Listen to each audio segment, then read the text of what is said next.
Hey everyone, what's up? It's Babylonius from PeakofSerenity.com here with another fight commentary video, this time coming to you with Mythic Botanist. Mythic Botanist is a very different fight from Heroic.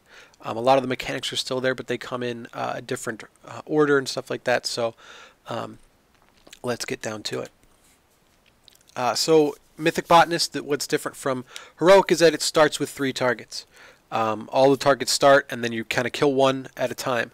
It's important to know that while cleaving and AoEing, all of the targets will show up very nice on SCADA and recount and stuff like that. The bosses are only done one at a time on Warcraft logs, so it's important to understand that trying to pad and get extra damage on the other adds. They do heal up when one of them is killed, but it is, like I said, it's blocked out on Warcraft logs, so you're really kind of being a waste. So you'll notice that what I do in this situation is I cast Storm, Earth, and Fire, but then I immediately channel them onto the kill target. I don't want them kind of spreading their damage around, even though realistically I might lose a little bit of damage, especially if they would jump to these lashers.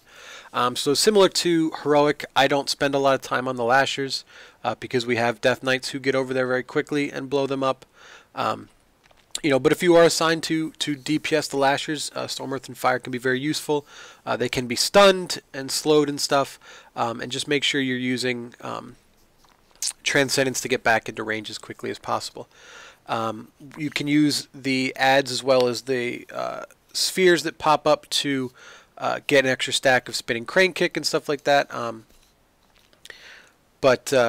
Typically, really, this is just a single target fight. There's a lot of opportunities similar to Heroic to use Touch of Karma. You can use it when the plasma spheres explode. You can use it and kind of stand in that solar collapse there, or you can use it and stand in the controlled chaos, the big purple swirlies on the ground.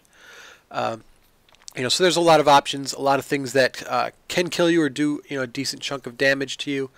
So you may not want to just use it offensively. There are a lot of things that a little bit of extra healing can help your healers quite a bit and allow them to focus on somebody else. This first phase is really pretty straightforward. Couple mechanics going out, nothing particularly new. You're just burning down. Most people go with Naturalist first, so you're just going to burn down the Naturalist, at which point the other adds will spawn, will heal. You have to deal with the solar collapse and these little healing circles on the ground that the tank really should just be dragging them around, so you just kind of stick with the ad, as well as the parasitic felters, whatever they're called, adds, so depending on the composition of your group, depends on whether you're going to be spending a lot of time focused on those targets. Like I said, I didn't spend a whole lot of time. Because it's a single target and there really isn't a lot of cleave, this is a fight where you can make a decent amount of use of using Storm, Earth, and Fire twice at the start. It's a relatively long fight, and there really isn't a major point at which you're going to want to save for other than the last phase. So what I did was I typically used both stacks at the start with my potion, and then just kind of used it right before it would hit 2 stacks. And then ideally go into have a second stack coming up right at the end, right as the the second boss that we're killing dies. What's different, as you'll notice here from Heroic and from the previous phase, is that now in phase 2, when the plasma spheres are killed, they spawn the parasitic felters, whatever they're called. So as a melee, you're going to want to make sure you are away from that. You can be a little bit farther out of range, but you're going to want to be at the very least max melee range from those adds, and I recommend just kind of being far away. It can very quickly spread from one person to another. As you'll see, these little green orbs, they're typically handled by other people, but Windwalker can grab a couple and use something like Dampen Harm, or Diffuse Magic, or Touch of Karma to stay alive. But really, other specs have much better ways of dealing with them. We had our Rogues and Warlocks, I think, or something like that, maybe DKs grabbing those. So you can do that, but really it's not something that a Windwalker should be assigned to do. So as you can see there, the plasmasphere died. The flower ad spawn. So I was far enough away, but still, ran in and made sure I had some of my cooldowns like Rising Sun Kick and Fist of Fury, Whirling Dragon Punch, to blow them up relatively quickly. So, there's not a lot different in this fight. It takes a little bit of getting used to, depending on your raid comp. It's not a fight that Windwalkers are particularly good at, because it really is just single target. It's one of the weaker fights for Windwalkers, even though it would seem like it should be a strong fight because of how many ads there are, how many targets are up, but really because it's a single target priority fight, you're going to want to make sure that you're spending as much time as you can on that single target boss. You're not going to be wanting to waste chi on AoE abilities in place of single target ones. So here we are getting down towards the end of the second phase, killing the second ad. I've got my Storm, Earth, and Fire. The second stack will be coming up in a little bit, shortly into the second phase, which is great.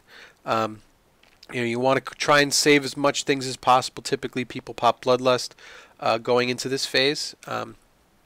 What's important about this phase is that you do not want to stack on the boss, or on the tank who's tanking it. They can't move through various mechanics, and if they move, then it spawns fetters and the purple thing. But the strategy we used was a suicide strat. I don't really know exactly how it works, but ranged or healers or something, somebody got something and they ran out and died.